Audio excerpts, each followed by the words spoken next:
விஜய் அண்ணனுக்கு அவரோட தம்பியா உங்க அண்ணனோட மகனா ஒரு சின்ன ஒரு அட்வைஸ். ஏன்னா அரசியல மூத்தவர் நீங்களே என்கிட்ட சொன்னீங்க. அண்ணாவோட சின்ன அட்வைஸ், இன்னைக்கு காங்கிரஸ் என்ற கட்சி அவங்க கூட்டணியில் அவங்க பேரத்தை பேசுறதுக்காக உங்க படத்தை சப்போர்ட் பண்றாதீங்க, நம்பிராதீங்க. அத தூண்டில போடுற மாதிரி மீன் மாட்டிக்காதீங்க. நீங்க நல்லா வரணும், ஒரு சின்ன அட்வைஸ் அதுதான். ஏன்னா அவங்க என்ன பண்ணாங்கன்னு விருதுநகர்ல எனக்கு தெரியும். அவங்கள நம்பிராதீங்க.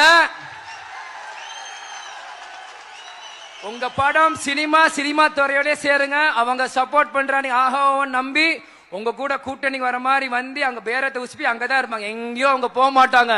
அதனால விஜய் ஒரு சின்ன அட்வைஸ், இது பிடிச்சிருந்தா ஏத்துக்கோங்க, பிடிக்காத ஏத்துக்கோங்க. நல்லதுக்கு நான் சொல்றேன், அதுதான்.